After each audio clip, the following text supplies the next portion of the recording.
Hey guys, it's Michael the Mechanical, and I haven't posted for a while. Damn, why did there have to be a helicopter from the distance now? That's probably Panfield Airport. Anyway, I have to share the news. Tomorrow this car's gone.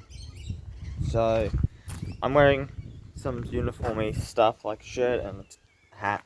Not because I bought them or anything. I work at a brake specialist. Well, not a brake specialist, but someone who sells and has connections to manufacturers, and so they then, order the parts to be manufactured, and then they come out of a place, and then they come onto their shelves, and then they sell the parts.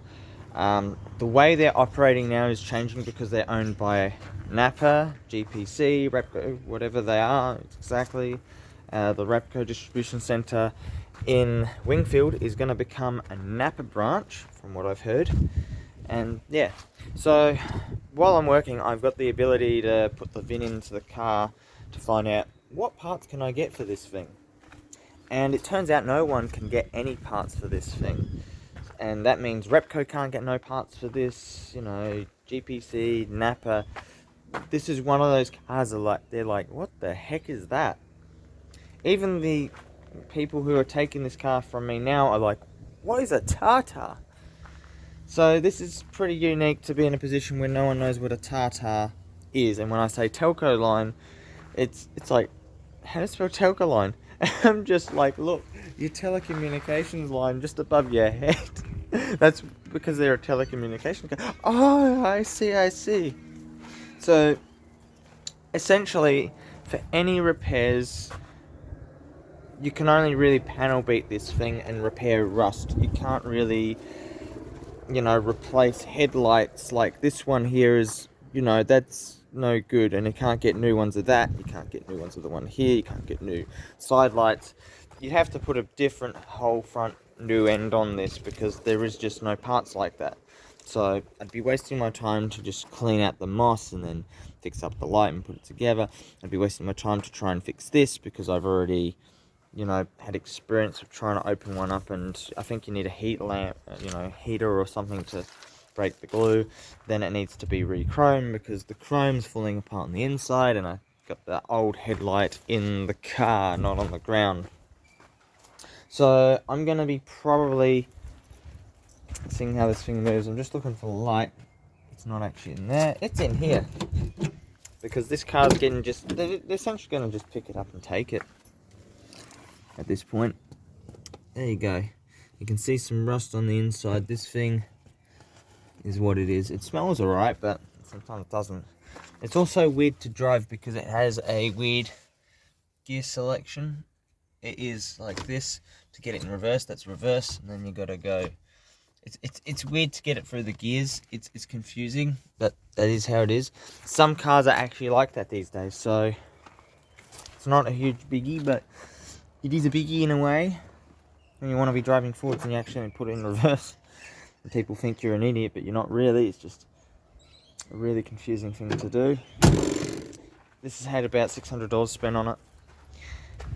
And some of the things I'm going to keep and then try to maybe get some money back on those or something, because they're still brand new parts. There's no point in sending this with those brand new parts, because those brand new parts, people just get them for steal. Oh yeah, oh you can have that, it's brand new, $100 filtered. Whoa. So they could service this and drive it or whatever, but it is what it is. The rear leaf spring suspension is the heaviest I've ever seen on a car like this. It's heavier than my own suspension. Look at how many leaf springs are in there. It's huge. I don't even know how well you saw that, but compared to mine is like embarrassingly small, if you can see it. I don't know. I have to use phones now to make videos because my camera's broke, and I don't make things anymore because I don't really have anything to really make videos on now. The car has an oil leak, and I'm waiting for that project to come up, but I'm saving money for other things, and it's not easy to try and work on cars without a job. It's not easy to work on cars without money. Still have to eventually get that fixed. But at least I painted it. It's a lot better than not painting it. And something about the Triton, since people might be interested in the Triton just a little bit. I've got a tow hitch receiver. I think it's called receiver. Well, tow hitch, and then the receiver takes this and so on and so forth. So if I grab this, I have a key for it, so I could put it in if I want to. This is my tow hitch. That's what I needed. Gotta find a key. I'm gonna unlock it and do some stuff with it. Didn't really want to. I'm gonna get some tissues and put it under this because I don't really want it getting too dirty. It's a brand new phone, and I'm gonna be migrating to this phone, I think, because the other phone's gonna end up probably going to my dad. Maybe. I didn't say it would. I'm saying it might go to my dad. And I've got to just get the key and unlock this unit. Come on. Because I told my parents what we're doing, essentially. And they're a bit annoyed that I spent money, but at the same time, well, I'm not wrong. Dad's never going to use a trailer again because he doesn't have the full drive. This thing is heavy duty, man. This thing will tow a lot. It'll tow hitch into the receiver. Give all these bits. Because I've got to organise this stuff anyway, so that's why it has to be organised. And then I put this on. And that goes on there like that, and then that goes on like that. And that's a rattly piece of junk. But that's okay, because we've got some ways we're gonna try and tune it and tweak it. My dad's saying, "Oh, the play's good. That's really good." Not any car I've ever seen has had such a loose receiver.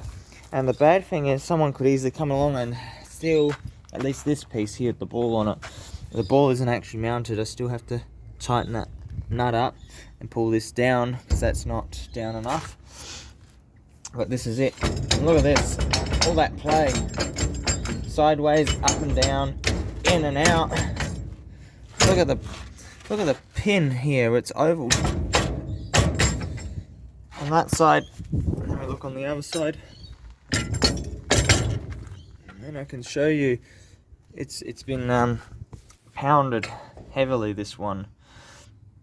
So what we got to do is we've got to get some washers, and this is the plan. To change the play that way in and out. I'm not going to change it the other ways easily, but we're going to get some washers, some 6mm maybe steel washers, maybe thicker than that, probably 8 to 10mm. The pin is long enough to handle 8 to 10mm either side, because you've got all this finger room here and this finger room here. I could get a longer pin if I really wanted to. We put the washers on the pin, we find out its highest retract or forward position, and then we weld it in place. And then it's going to be a pain in the butt to get the tack it in place, not weld it. Tack the washers, 4 points, bang, done, or 3 points, bang, done on each side. Once that's done, pull the pin out, weld it completely up, and that's pretty much that done. But we could also weld up the hole a little bit. The problem is that because it's going to be pounding something that's a hard metal, like high tensile metal at that point, in direct contact with it, it's going to crack, it's going to break, and it's going to make a mess in some ways, shape, or form. It's going to not be good. And then we have the thing, the tow ball. I'm going to leave that alone, but we're going to be cleaning up. Also, recently, been doing some work in the garden. The flowers and the bricks and lavender, lemon tree, the falcon door from up the farm. I'll tell you a bit about that in a second. Then we have flowers that we're going to plant in the upper bed, which we haven't built yet. It still needs to be done, but we had to get the plants in the ground anyway. So that's that. I almost killed this lavender in this pot over here because the wheel came off the back of the Tartar and just landed on top of this plant. and that's why it's all flopped over a bit, because it's got injured a little bit. Not sure how badly it is injured. And then we had this pot with these flowers in it. So on the 4th of October 2021, which we're in, my grandpa passed away, and a month and a week ago, he was told he has spinal cancer and he's got 2 months to live. He was given at that point. It's hurt my nana more than anyone really has been affected, but when Nana gave my dad the news, he cried a little bit. Then he went on to, you know, act like life is normal and stuff, so everyone has their own ways of coping, I guess.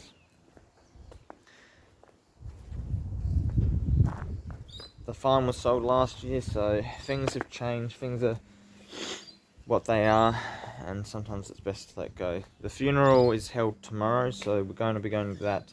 My mum is going to be grabbing some of these roses, whichever ones are in the correct state, like maybe this one might be, and not opened up, and she's going to do that. She smells these roses. Oh, that one smells really nice. That one there smells really nice. Smell the roses, man. Smell the roses. Then you have the lavender on the ground, and my mum and my dad love this, but they want to put a bed around it or something. They want to put a border there. Yeah. It is what it is. And there's nothing you can do. So, that's that. So this is your last opportunity to look at the Tartar for the last time. Oh, it says wine states on the number plate. She's talking about removing them herself. She wants them. This is the last time you'll see the Tartar. It's full of fuel. I was thinking about getting the fuel out of it because, well, I didn't put ever any fuel in it, but never had to because I've never really driven it enough. Then we've got the wheels on the ground. I have to go somewhere. I might take them to a bike place not far from here.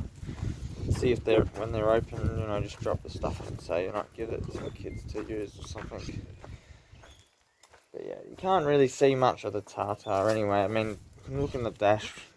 There isn't really much to reminisce about the Tartar anyway.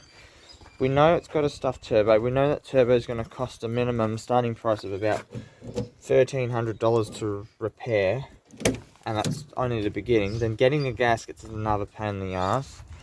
There's all these pains to do with it. Yeah, look. All the spider webs in here. There's probably a black spider in there somewhere. Look, we repaired the dash. We had that repaired. We rebuilt parts of this, and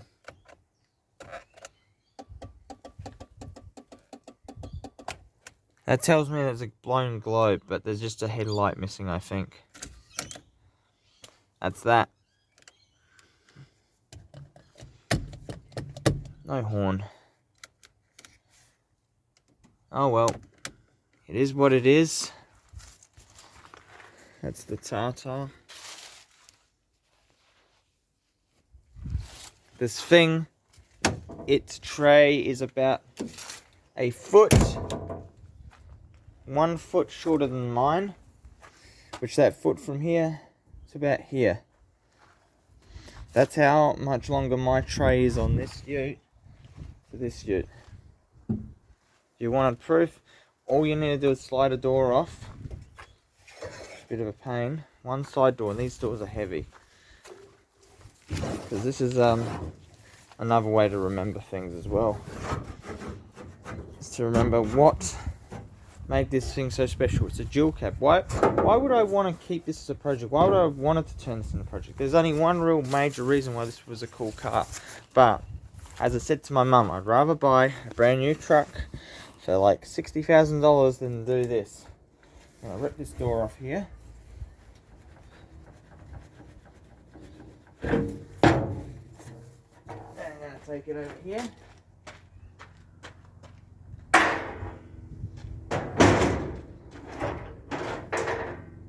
And then we're going to look at how special it is. I mean, have another look at my car. From there to there is a single cab, right? Yeah, look, from there to there is a dual cab, right? Yeah?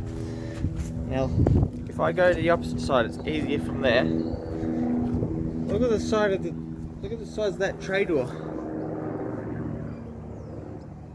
That tray door is almost as long as my ute. It's a foot shorter than my ute tray. And if it was just that 1 foot more, the tray, that ute there, would be way bigger than my car, and it'd be way more useful, because then I could put 2 pallets on the back of the Tartar. And it'd be, in some ways, be like one of those things where it's a great project because you got such a long body. You got such a long tray. It's from one end to the other, a humongous vehicle. And that 1 foot, difference, if this had that extra foot, you know, I think it's, I need to push this back. I can't do it because that handle, man, that handle doesn't go up any further. I'm pushing that over there. But here's an idea. With that extra foot, I couldn't even put a second door in here. My car couldn't handle being a dual cab for that size. So this car here is great for taking a load. It could have been better if it was just a little bit bigger of a vehicle. You could take a load, you could take 4 people, 5 people, a load that a single cab can, and it would be one of those unbeatable freaking vehicles on the road because of what it could take. My car can't take this because I can't take the passengers and the load. I can only take the load. That's it. This is a very unique and special car, but at the same time, it's not worth it.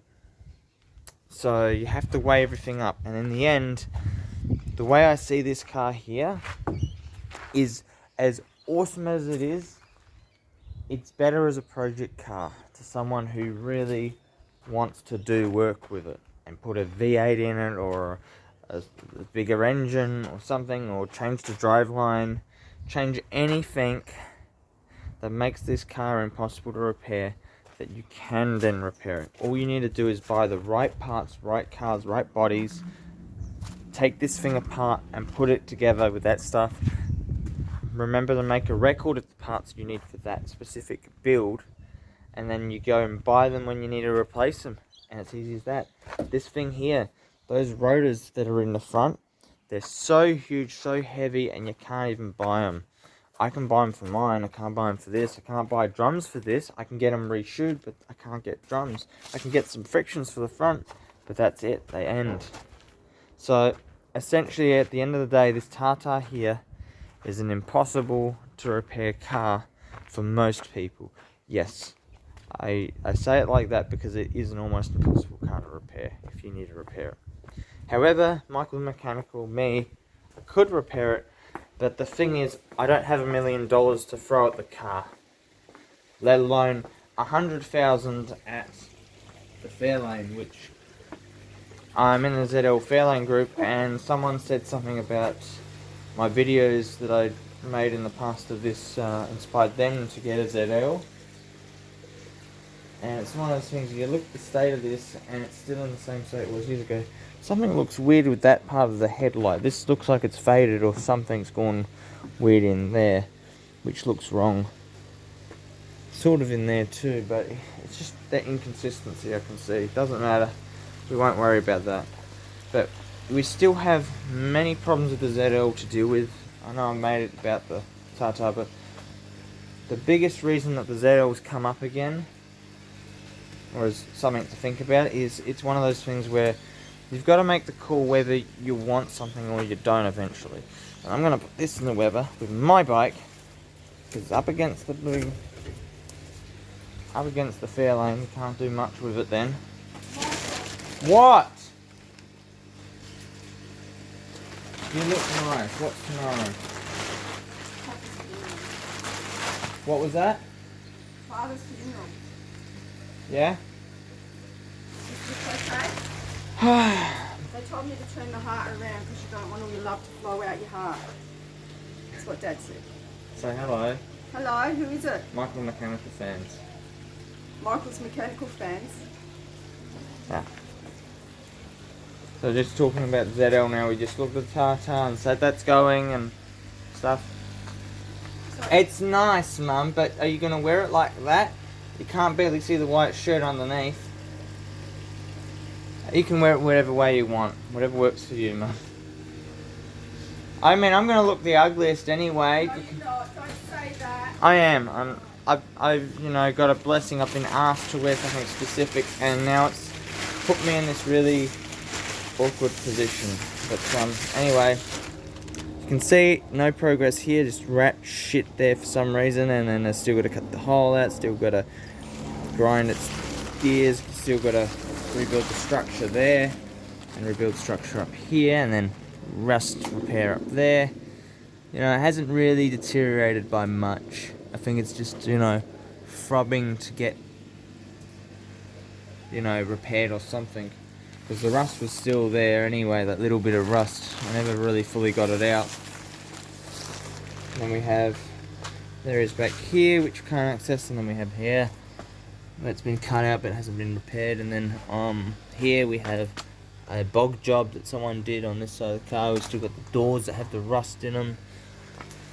There's rust everywhere on this, and I called it cancer because, well, that's what it is. We have this, which we bowed the steel here, and it looks bad. And the welding job here is that the welder wasn't actually, we weren't using the right welder. Well, not right welder. The welder is okay. It's the wrong wire, and it's meant to be a gas welder in the sense that you have argon or something going through, because the impurities in thinner steel mean that it's just not going to hold up as well.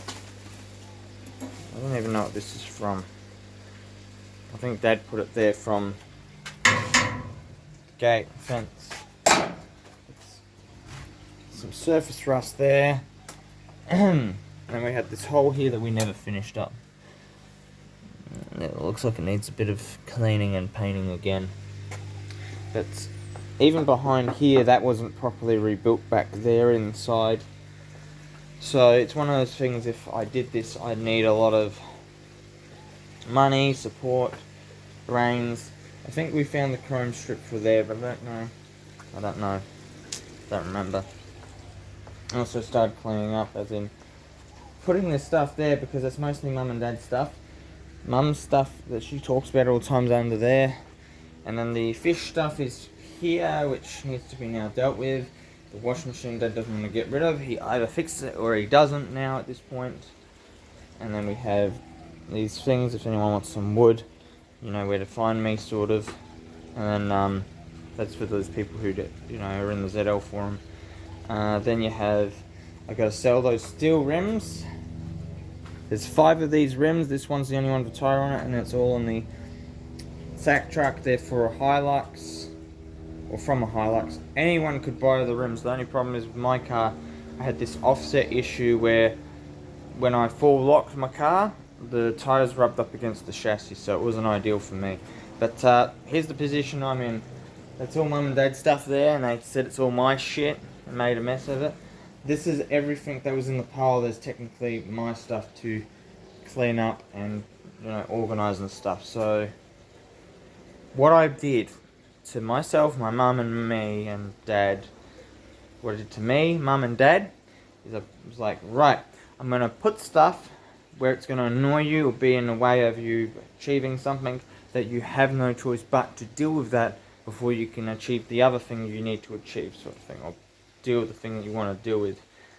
For me, to sell those rims now, I have to go through all this stuff to get it out of the way and organise it and deal with it once and for all, before I can even try to sell those rims. So that is what it is. And then we still have the car stuff. There's so much stuff to do. Extra 4056 engines. I've got one pretty much complete on the ground there, but it's missing the fuel pump, I think.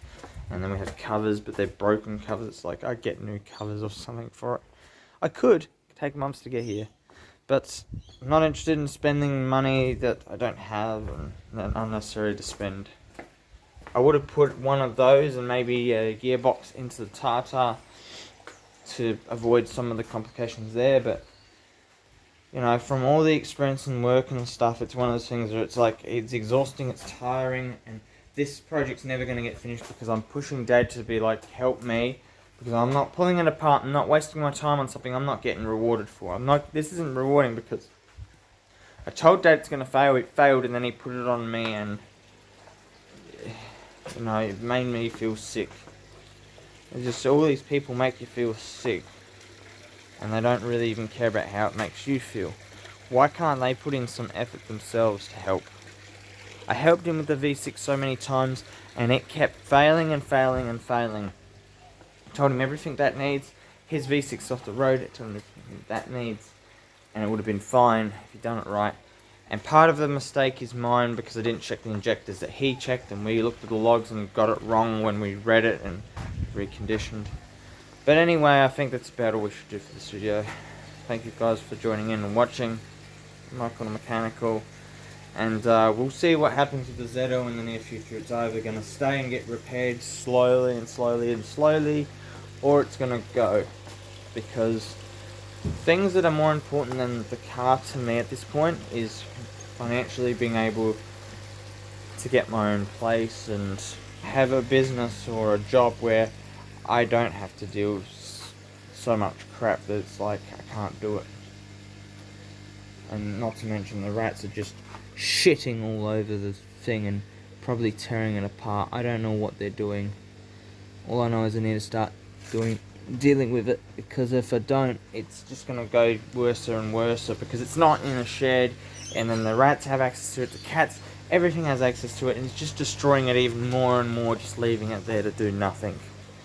And so it's sickening to see it go down because it's not together, but there's only so much that I can do myself before it's too late. So it's at the point where it's got to be made, the decision has to be made. You either start rebuilding it and clean up and organise and then lock that stuff away that rats can't access it and chew it up and shit, or you then start parting it out and letting it go. Because if you don't let it go, the parts just lose more and more value with the rodents and stuff accessing them and destroying stuff. Because it was all good to a point. Things were wrong with it, yes, but it is what it is. We have to figure out how to do it and maybe get some help and advice, assistance, blah blah blah blah blah, to get that thing going again. That's not the rodent's home, but it is the rodent's home, and we need to do something about it. I blame the house that was originally there because they had rats and mice living under it, and when they dug the house up, well, they got buckets of loads of them, so horrible. Take care everyone. Michael the Mechanical out.